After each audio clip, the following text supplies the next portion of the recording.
Welcome.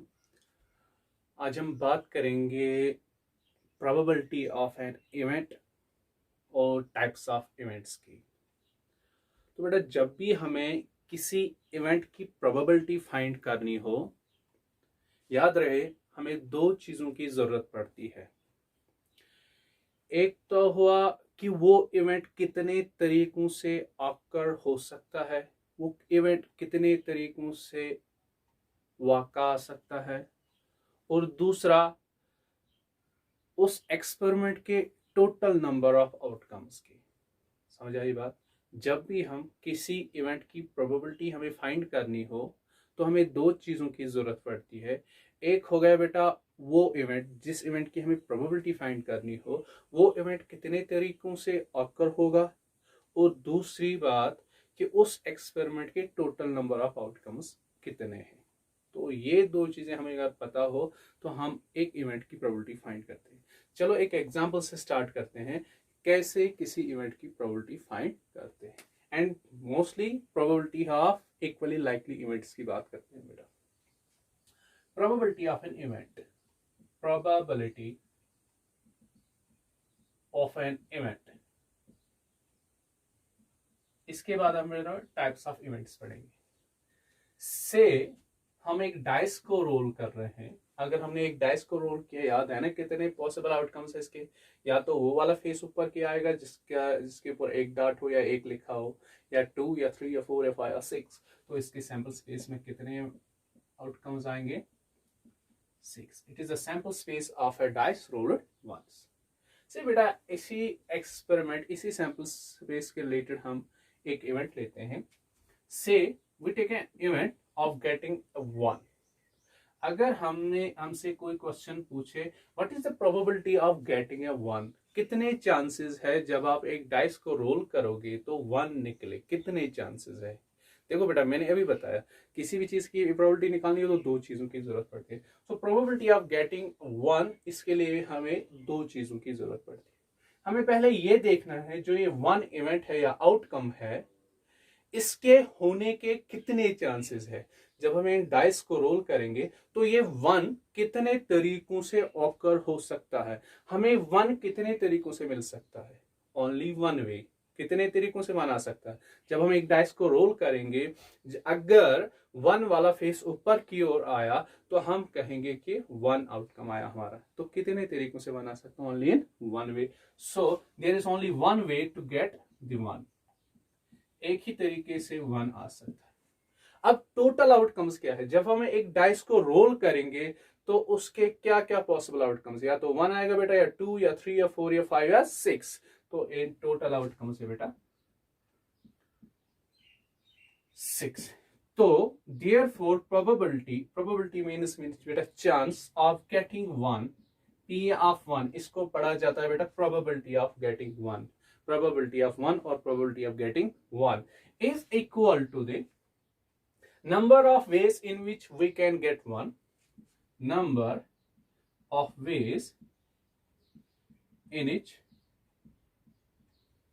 we can get 1, and बेटा अपान में क्या आएगा? Total number of outcomes.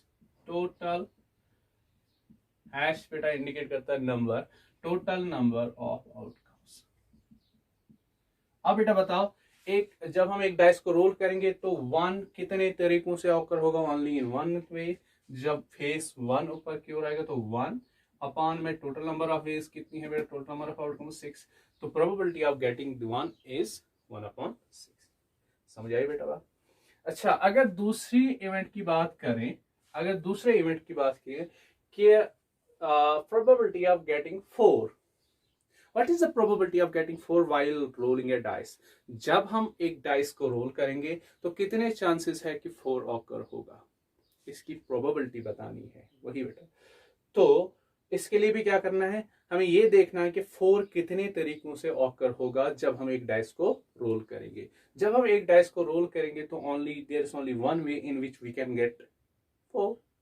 So probability of getting 4 is बेटा कितने तरीकों से 4 ऑकर होगा? Only in one way, that's 1 upon में बेटा total number of ways while total number of outcomes while throwing a dice is 6, तो probability of getting 4 is 1/6। तो बेटा हमने दो इवेंट्स लिए थे, एक event probability of getting a 1 and दूसरा इवेंट गेटिंग ए नंबर 4। तो दोनों की प्रोबेबिलिटी हमें क्या आई 1/6 एंड 1/6। ऐसे इवेंट्स जिनके होने के चांसेस, जिनकी प्रोबेबिलिटी सेम होगी, उनको बेटा हम बोलते हैं इक्वली लाइकली इवेंट्स। क्या इवेंट्स बोलते हैं? Equally likely. सो हम यहां कहेंगे event 1 and event 4 are equally likely events. Because क्यों? क्योंकि इनके होने के चांसेस सेम है। while throwing a dice, while rolling a dice, event 1 के होने के जितने चांसेस है उतने ही इवेंट 4 के होने के चांसेस है।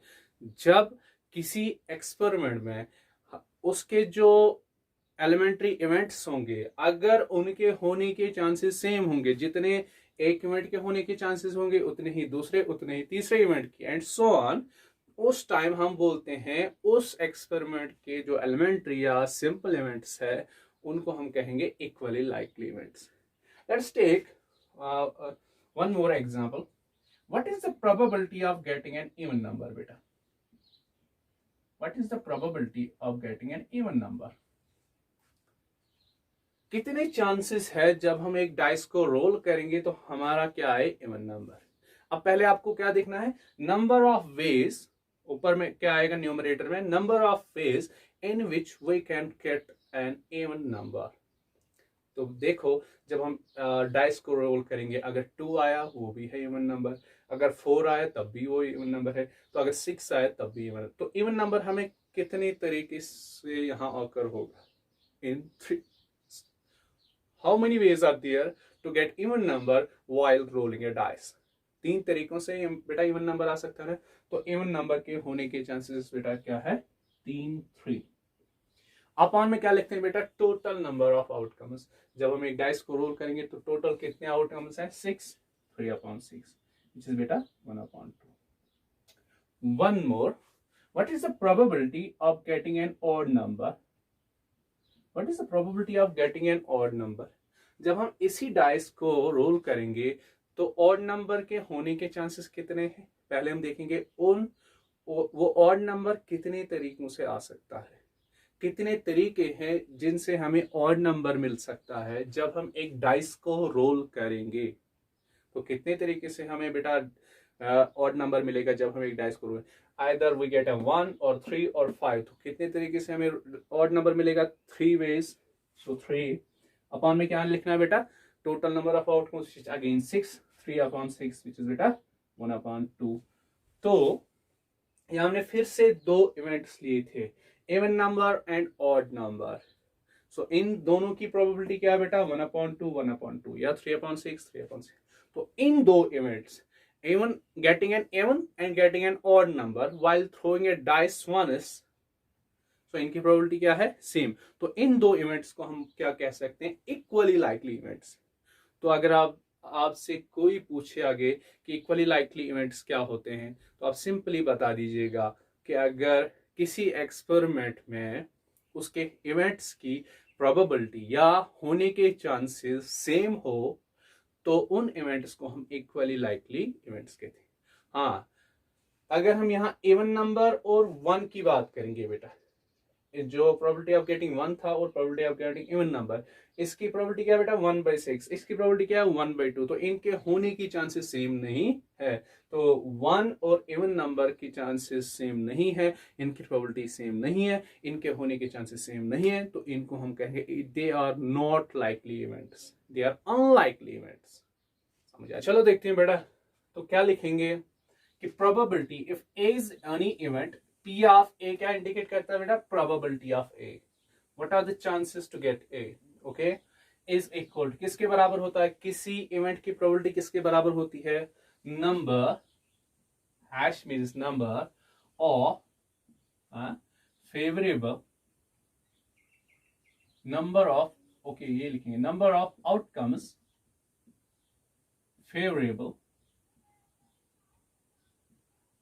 to A, number of outcomes favorable to A upon में total number of outcomes, total number of outcomes. Outcome तो बेटा आप लोगों को पता है आउटकम किसे कहते हैं। जब हम कोई एक्सपेरिमेंट करते हैं तो उसके पॉसिबल रिजल्ट्स क्या होते हैं, उनको हम आउटकम्स कहते हैं। जैसे कि हमने कॉइन टॉस की, उसके पॉसिबल रिजल्ट्स क्या है, क्या वहां 1 निकलेगा या 2? नो बेटा, वहां इधर हेड आएगा या टेल। तो हेड आना, टेल आना, ये उसके आउटकम हो गए। या ऐसे ही जब हम क्या करेंगे, एक डाइस को रोल करेंगे तो उसके पॉसिबल रिजल्ट्स क्या है, क्या है उसके पॉसिबल, या तो 1 आएगा या 2 3 4 5। 1 आना, 2 3 4 5 6, these are the outcomes of a dice roll. तो number probability of any event, कोई भी एक इवेंट हमने ए लिया, इसके प्रोबेबिलिटी क्या होती है बेटा, नंबर ऑफ आउटकम्स फेवरेबिलिटी। इसका मतलब क्या हुआ, number of outcomes favourability. Outcomes favourable to A का मतलब ये हुआ बेटा, इवेंट ए में जो सैंपल पॉइंट्स या एलिमेंट्स होते हैं उन्हीं को हम आउटकम्स फेवरेबल टू ए कहते हैं। किन आउटकम्स को हम फेवरेबल टू ए कहेंगे, उन आउटकम्स को जो इवेंट ए में बिलोंग करते हो, या उन सैंपल पॉइंट्स को या उन एलिमेंट्स को जो इवेंट ए में बिलोंग करते हो, उनको हम कहते हैं outcomes favourable to A.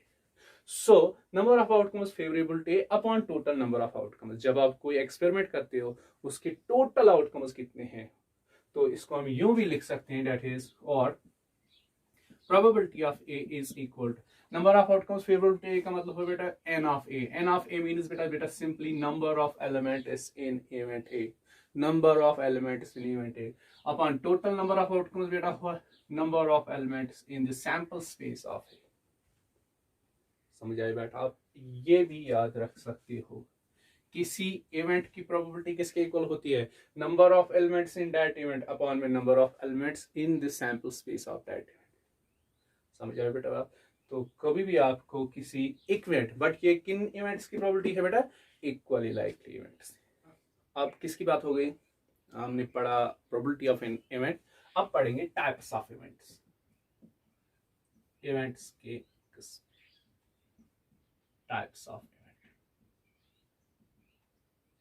Event के टाइप्स। फर्स्ट जो हम पढ़ेंगे इसका बेटा type, first type of event, let us first discuss impossible event किसे कहते हैं, इम्पॉसिबल इवेंट। बेटा इम्पॉसिबल इवेंट की डेफिनेशन लिखने से पहले मैं आपको पहले थोड़ा समझाता हूं कि इम्पॉसिबल इवेंट किसे कहते हैं। Okay, let us take a sample space of a dice rolled once. Okay 6, this is the sample space of a dice rolled. जब हम एक डाइस को एक बार रोल करते हैं, या तो फेस 1 आएगा या 2 या 3 या 4 या 5 या 6, तो ये हो गया इसका sample space, set of all possibility, set of all outcomes. तो चलो एक इवेंट लेते हैं, इसका एक सबसेट लेते हैं एस का। Let A be the event getting a number greater than 7। A किसको बेटा रिप्रेजेंट करता है, ऐसे नंबर का निकलना जो 7 से बड़ा हो। समझ आ रही बेटा बात। तो जब आप एक डाइस को रोल करते हो तो ये बताओ, अब इवेंट ई जो है बेटा, इसमें एस का कौन कौन सा आउटकम आएगा, लेकिन ये किनको रिप्रेजेंट करता है, ऐसा नंबर जो 7 से बड़ा है। While rolling a dice, while tossing a dice, while throwing a dice, तो हमें क्या मिलता है, या तो 1 या 2 या 3 या 4 या 5 या 6। क्या आपको ऐसा नंबर यहाँ पे मिलेगा जो 7 से बड़ा है? It's not possible. तो इस टाइप ऑफ इवेंट को हम बोलते हैं इम्पॉसिबल इवेंट बेटा। तो ये क्या आएगा बेटा, ऐसा सेट, इसमें एस का कोई एलिमेंट नहीं आएगा, दैट मींस को हम एम्प्टी सेट बोलते हैं। तो इसको सेट थ्योरी में कैसे रिप्रेजेंट करते हैं, 5 सिंबल से भी। आई बात समझ। तो कितने चांसेस है कि इवेंट ए ऑकर हो, अगर हम इसकी प्रोबेबिलिटी फाइंड करें, दैट्स प्रोबेबिलिटी ऑफ ए, किसी भी इवेंट की प्रोबेबिलिटी किसके बराबर होती है बेटा, उस नंबर ऑफ एलिमेंट्स इन ई, एक बार मैं लिखूं, नंबर ऑफ किसी भी, अगर प्रोबेबिलिटी ऑफ किसी भी इवेंट की निकालनी हो तो किसके इक्वल होती है, number of elements in that event upon में number of elements in it sample space. अब बेटा बताओ ई में कितने एलिमेंट्स है कि हाँ कोई एलिमेंट नो, तो इट इज 0 अपॉन में इसके सैंपल स्पेस में कितने इवेंट्स है, टोटल 6, सो याद रखो probability of impossible event किसके इक्वल होती है बेटा? ऑलवेज जीरो के equal. Probability of impossible event की क्या होती है? जीरो की। सो याद रखो, तो इम्पॉसिबल इवेंट हम किसे कहते हैं? ऐसा इवेंट जिसके होने के चांसेस 0% हो, या जिसकी प्रोबेबिलिटी किसके इक्वल हो? जीरो के इक्वल हो, या ऐसा इवेंट जो कभी ऑकर होगा ही नहीं, जो कभी ऑकर होगा ही नहीं वाइल परफॉर्मिंग एन सम एक्सपेरिमेंट। समझ आई बेटा बात? तो होप करता हूं आपको समझ आएगा इम्पॉसिबल इवेंट। अब इसकी डिफिनेशन लिखते हैं बेटा, चलो इसकी डिफिनेशन लिखते हैं। इम्पॉसिबल इवेंट की definition, an event associated to a random experiment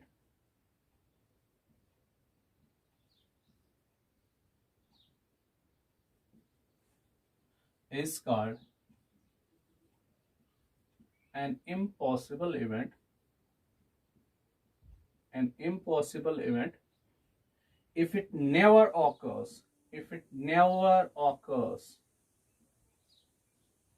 while whenever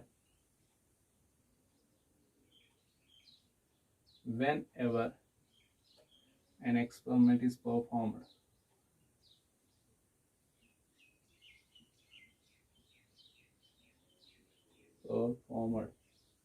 And is denoted by what? The symbol phi. तो ये रही बेटा definition of impossible event. An event associated to a random experiment is called an impossible if it never occurs whenever an experiment is performed, and it is denoted by, ऐसा कोई event जो कभी occur होगा ही नहीं जब भी हम उस एक्सपेरिमेंट को करेंगे। ठीक है, और इस इम्पॉसिबल इवेंट को कैसे यूजुअली डिनोट किया करते हैं? 5 सेट से, एमपीटी सेट से।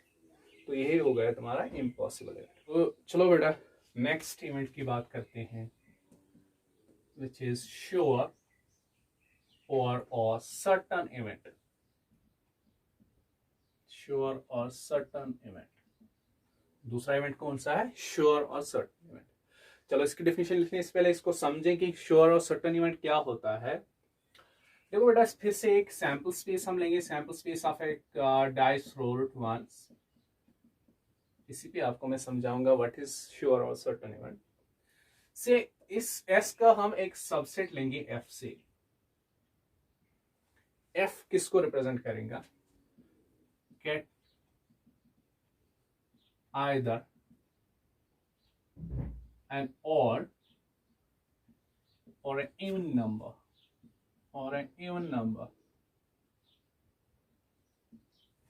बेटा f किसको रिप्रेजेंट करता है? इवन या ऑड नंबर का आना, इवन या ऑड नंबर का आना। तो चलो देखते हैं f में कौन कौन सा आउटकम आ सकता है। f कहता है जब आप एक डाइस को रोल करोगे तो या तो इवन नंबर आना चाहिए या ऑड, या इवन या ऑड। तो क्या अगर ऑड की बात करेंगे 1 2 3 4 5 6, तो ये कहता है या तो इवन आए, इवन आने का मतलब या तो 2 या 4 या 6 आए, या ऑड आए, या आए 1 3 5। ये तो ऑब्वियस है ना। जब हम एक सैंपल से, जब हम एक डाइस को रोल करेंगे या तो इवन नंबर आएगा या तो ऑड आएगा। तो ये तो सर्टन है। इसके एफ के ये जब हम एक डाइस को एक बार रोल करेंगे तो एफ के होने के चांसेस कितने हैं बेटा? 100%। ये डेफिनेटली ऑकर होगा, यही आएगा। या तो 1 आएगा या 2 या 3 या 4 या 5 या 6, इन 6 में से कोई आए तो हम कहते हैं ना एफ ऑकर। पढ़ा ना ऑकरेंस ऑफ एन इवेंट पहले प्रीवियस लेक्चर में। कब हम कहते हैं किसी इवेंट का होना? जब उस इवेंट से रिलेटेड कोई भी एक आउटकम ऑकर होगा तो हम कहते हैं वो इवेंट ऑकर हुआ। समझ आएगा? सो अगर हम इसकी प्रोबेबिलिटी यहां लिखेंगे, what is the probability of event F, which is the number of elements in F upon में number of elements in its sample space। F में कितने elements है बेटा? टोटल 6। S में कितने elements? 6/6 which is 1। Probability of sure और certain event always किसके equal होती है? 1। याद रखिएगा, probability of sure event is always equal to 1। अगर हम ये श्योर या सर्टेन इवेंट को हम यू भी बता सकते हैं कि श्योर इवेंट या सर्टेन इवेंट एक्चुअली एस के इक्वल ही होता है, सैंपल स्पेस के इक्वलेंट ही होता है। समझ आए बेटा बात? श्योर इवेंट कैसा इवेंट है, जब भी हम वो एक्सपेरिमेंट करेंगे तो ये डेफिनेटली ये इवेंट ऑकर होगा। तो इसके चांसेस कितने होते हैं? 100%। इसकी प्रोबेबिलिटी क्या होती है? 1। ओके, तो चलो लिखते हैं बेटा इस श्योर इवेंट की definition. definition of sure event. An event associated to a random experiment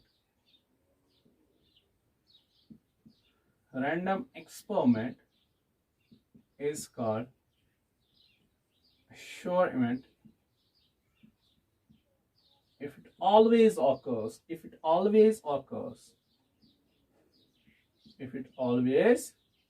occurs whenever an experiment is performed.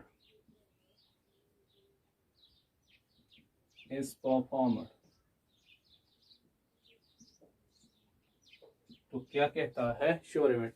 ये कहता है कि मैं एक ऐसा इवेंट हूं, जब भी आप उस एक्सपेरिमेंट को परफॉर्म करोगे तो मैं तो ऑकर होगा ही होगा। ओके, तो ये हो बेटा श्योर इवेंट। तो चलो बेटा थर्ड टाइप ऑफ इवेंट की बात करेंगे। थर्ड टाइप ऑफ इवेंट हम लेंगे simple event.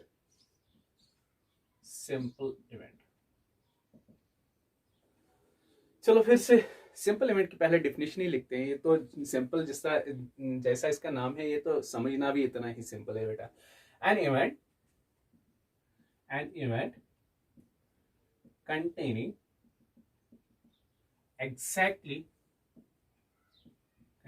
exactly one outcome, or you can say sample point, or you can say element, sample point of a sample space,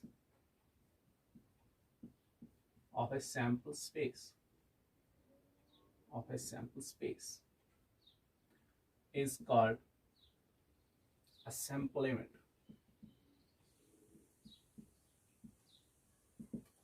क्या लिखा हमने बेटा? ऐसा कोई इवेंट जिसमें एक ही सैंपल पॉइंट हो या जिसमें एक ही एलिमेंट हो, किसका? सैंपल स्पेस का, उसे हम सिंपल इवेंट कहते हैं। किसको ये सिंपल इवेंट कहते हैं? ऐसा कोई इवेंट जिसमें एग्जैक्टली एक ही एलिमेंट होगा या एक ही सैंपल पॉइंट होगा सैंपल स्पेस का, उसे हम सिंपल इवेंट कहते हैं। या हम इसको सिंपल इवेंट और इसका दूसरा नाम भी कभी कभी लेते हैं, एलिमेंट्री इवेंट भी इसे कहते हैं बेटा। और एलिमेंट्री इवेंट, दूसरा नाम क्या है इसका? एलिमेंट्री इवेंट का हो या सिंपल इवेंट। फॉर एग्जाम्पल, अगर हमने सैंपल स्पेस ये लिया 1 2 3 4 5 6, अब तो आपको पता ही है कि किसका सैंपल स्पेस है, एक डाइस के रोल करने का। अगर हम इवेंट ये लेंगे बेटा, इवन प्राइम नंबर, तो ई में कौन कौन सा आएगा? इवन प्राइम नंबर याद है? Prime numbers are all odd numbers except the one that is 2, which is even. तो इस E में कितने एलिमेंट्स है बेटा? S के एक ही एलिमेंट है ना, 2। तो इस E को बेटा बोलेंगे सिंपल इवेंट। क्या बोलेंगे इसको? It is the simple event. क्यों इसको बोलेंगे सिंपल इवेंट? बिकॉज इस इवेंट में एक ही एलिमेंट है, एक ही सैंपल पॉइंट है S का। या दूसरा नाम इसको क्या देंगे? Elementary event. अगर और एक एग्जाम्पल लेंगे इस पे, तो a number greater than 5, तो क्या आएगा बेटा? नंबर ग्रेटर देन 5, तो इसमें एक ही आएगा 6, तो which is again a simple event. तो सेट थ्योरी में सिंपल इवेंट से रिलेटेड क्या था? एनालॉगस क्या था बेटा? Singleton set. वहां हम कहते थे ऐसा कोई सेट जिसमें एग्जैक्टली एक ही एलिमेंट होगा, उसे कहते थे सिंगलटन सेट। सिंगलटन सेट को प्रोबेबिलिटी में सिंपल इवेंट कहते हैं या एलिमेंट्री इवेंट। बात आई समझे? ओके, ये हो गया अब तुम्हारा बेटा सिंपल इवेंट। अब यहां पे ही हम फोर्थ इवेंट की बात करेंगे, उसे कहते हैं बेटा इसका opposite, which is called compound event. क्या कहते हैं उस इवेंट को? Compound event. इसका अपोजिट जब मैंने बताया तो उसका मतलब है कंपाउंड इवेंट में एक से ज्यादा सैंपल पॉइंट्स या एलिमेंट्स होंगे। तो क्या लिखेंगे इसकी definition? An event containing more than one sample points,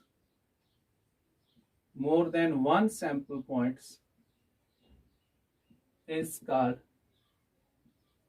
a compound event.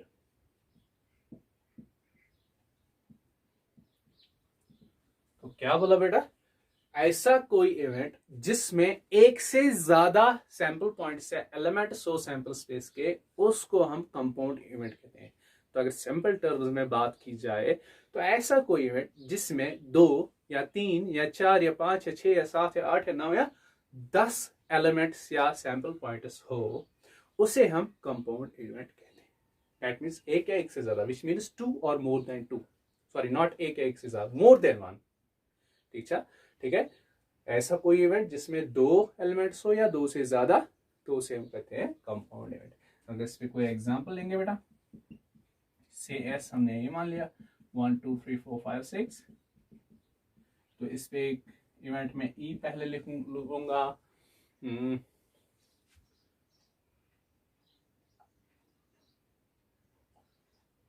Number divisors of 6, ऐसे लिखूंगा बेटा, डिवाइजर्स ऑफ 6।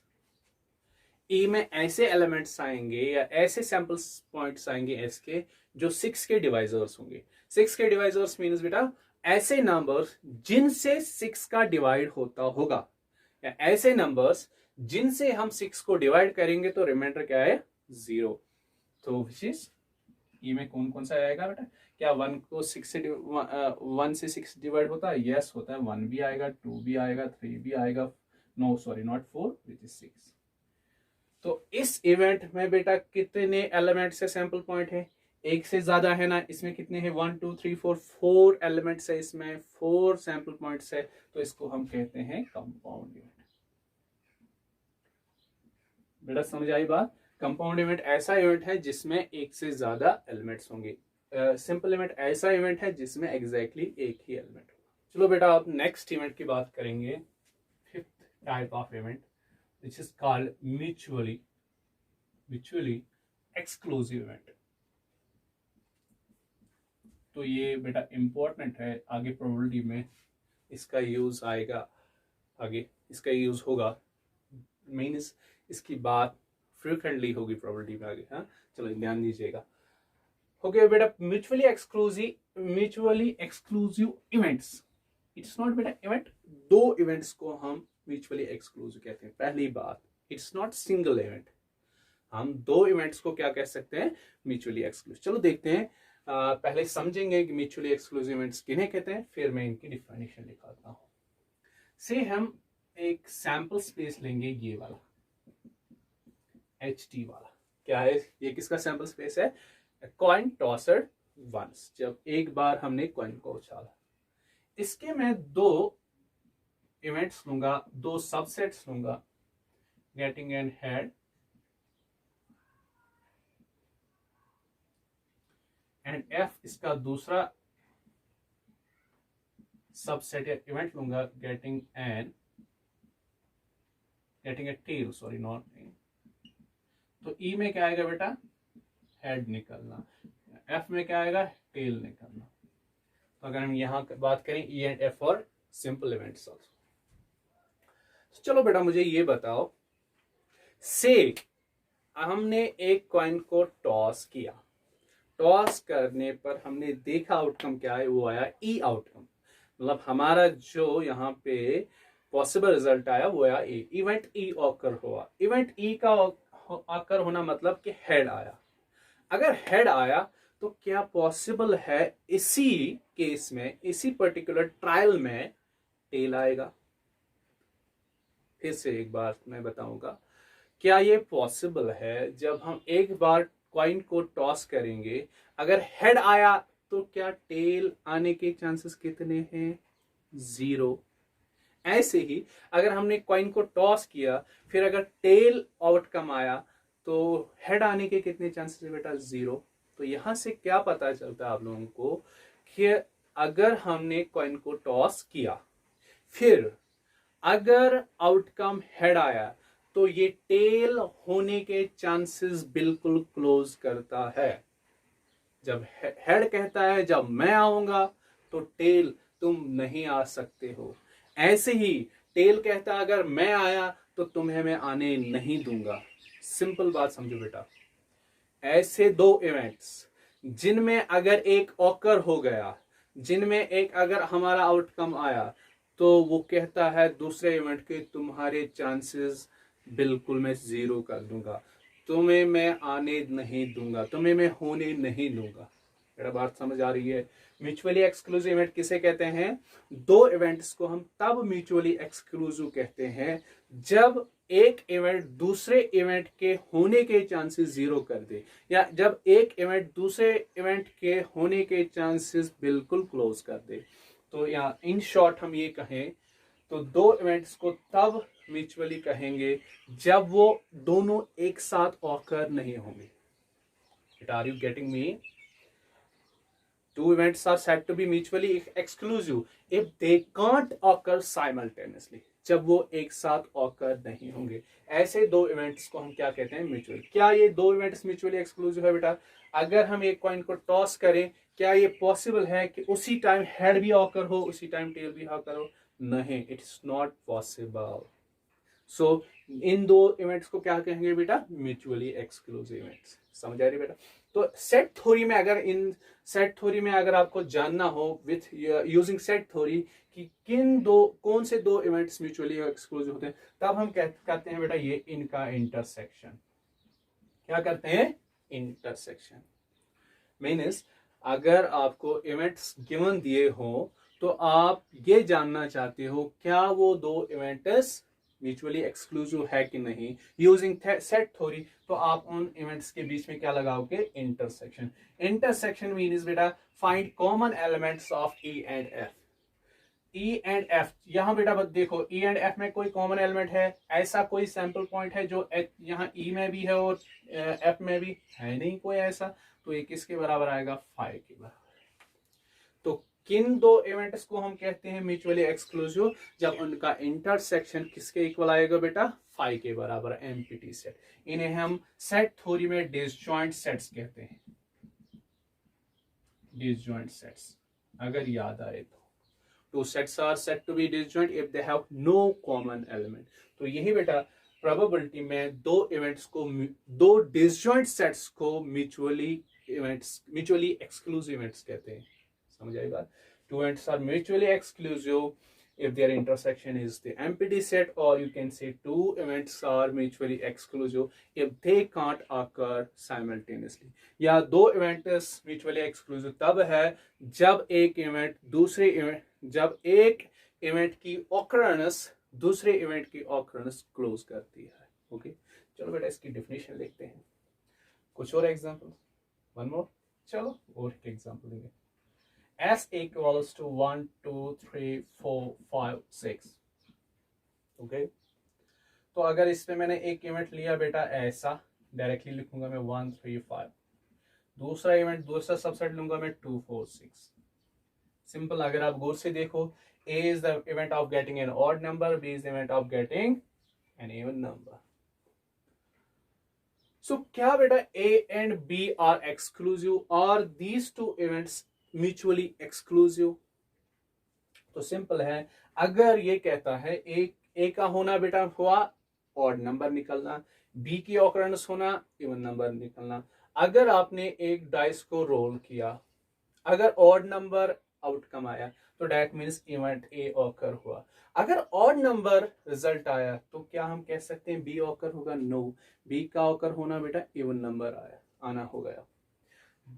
अब बी की बात करेंगे। अगर हमने डाइस को रोल किया, फिर कोई हमारा इवन नंबर आए, आइदर 2 और 4 और 6, दैट मींस वी से इवेंट पी ऑकर्स। किस टाइम? जब हम कॉइन डाइस को रोल करेंगे, फिर अगर उसका आउटपुट एक पॉसिबल रिजल्ट कोई इन तीनों में से कोई एक नंबर इवन नंबर हुआ, तो हम कहेंगे इवेंट बी ऑकर्स। लेकिन इवन नंबर होने का मतलब क्या इवेंट ए ऑकर होगा? नो। सिंपल मीन्स बेटा अगर इवेंट बी ऑकर होगा तो ए ऑकर नहीं होगा उस टाइम, अगर इवेंट ए ऑकर होगा तो बी ऑकर नहीं होगा। That means these two events are mutually exclusive. फिर अगर चेक करना हो तो आप क्या करोगे बेटा, इन दोनों के बीच इंटरसेक्शन। इंटरसेक्शन मीन्स आप ये फाइंड करोगे if there is any element which is common to both A and B which is not, which again find, so आप कह सकते हैं these two events are mutually exclusive. चलो बेटा अब म्यूचुअली एक्सक्लूसिव इवेंट्स की डेफिनेशन लिखते हैं। चलो देखो definition of mutually exclusive events, two events are mutually exclusive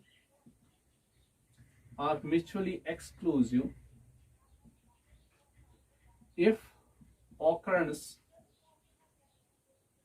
of one event, if occurrence of one excludes the occurrence of another event,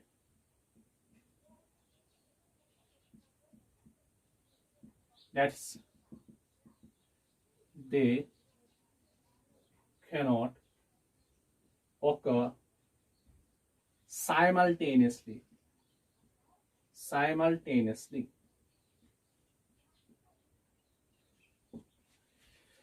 ये हो गई बेटा म्यूचुअली एक्सक्लूसिव की डेफिनेशन।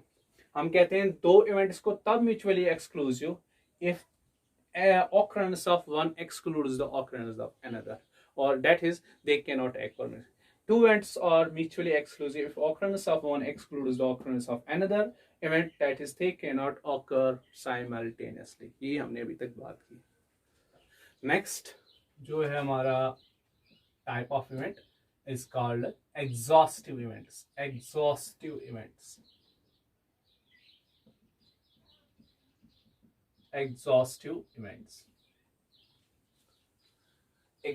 इवेंट्स को समझते हैं विथ एग्जाम्पल।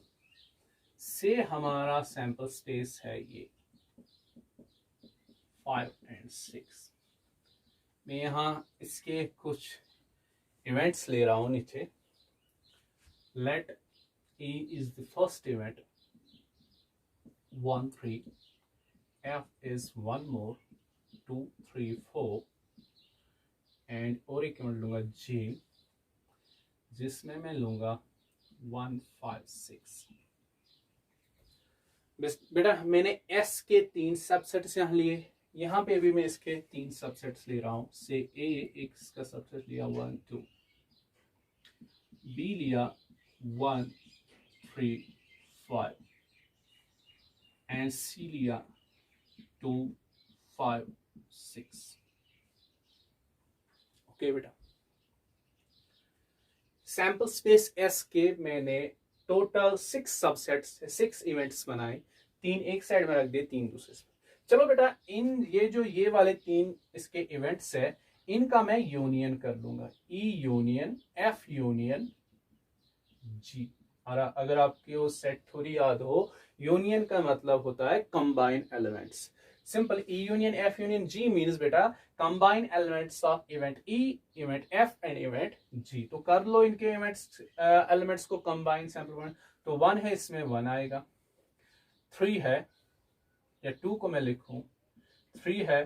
देखो बेटा आप 3 2 बार आया था तो आप लोगों ने पढ़ा होगा सेट्स में हम एलिमेंट्स का रिपीटिशन नहीं करते हैं। 1 2 3 4 है बेटा इनमें, यस 4 भी है, तो 5 भी है और 6 भी है।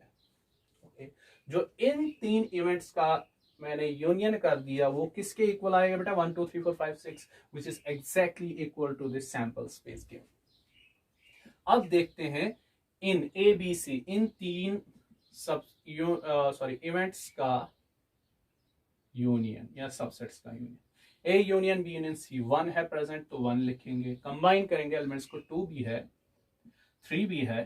तो फिर से अगर कहीं पे एलिमेंट्स रिपीट होते हो तो हम यहाँ रिपीटिशन नहीं करेंगे। 4 है नहीं कहीं पे, 5 है यस हियर इन C, 6 भी है। तो is A union B union C equal to S? No, it is not exactly equal to S because 4 is missing here, so it is not equal to S. अब देखो बेटा किन events को हम कहते हैं म्यूचुअली एक्सक्लूसिव। ऐसे subsets या ऐसे इवेंट्स ऑफ एस को हम mutually sorry not mutually sorry ऐसे सबसेट्स ऑफ एस या ऐसे इवेंट्स ऑफ एस को हम एग्जॉस्टिव इवेंट्स कहते हैं, जिनका यूनियन करने पे हमें क्या मिले, गिवन सैंपल स्पेस। ऐसे इवेंट्स को हम क्या कहते हैं बेटा, एग्जॉस्टिव इवेंट्स, जिनका यूनियन किसके बराबर हो, एस के बराबर। S means given sample space के बराबर। और ऐसे इवेंट्स जिनका यूनियन अगर हम करें वो सैंपल स्पेस के इक्वल नहीं आए तो उन इवेंट्स को हम एग्जॉस्टिव इवेंट्स नहीं कहते। बेटा बात आ रही है समझ में? तो किन इवेंट्स को हम एग्जॉस्टिव इवेंट्स कहेंगे? Those events whose union equals to the what, S, are called exhaustive, and those events whose union is not equal to S are not exhaustive events. तो इन events को हम बेटा क्या कहेंगे, exhaustive events। exhaustive events, exhaustive events की property क्या है, उनका यूनियन जो जब हम उनका यूनियन करेंगे तो हमें गिवन सैंपल स्पेस मिलेगा। They are not exhaustive events.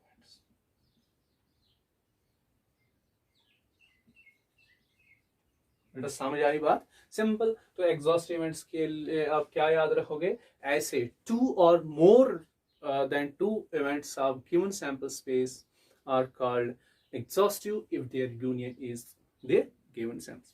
चलो बेटा इनकी डेफिनेशन लिखते हैं एग्जॉस्टिव इवेंट्स की। इवेंट्स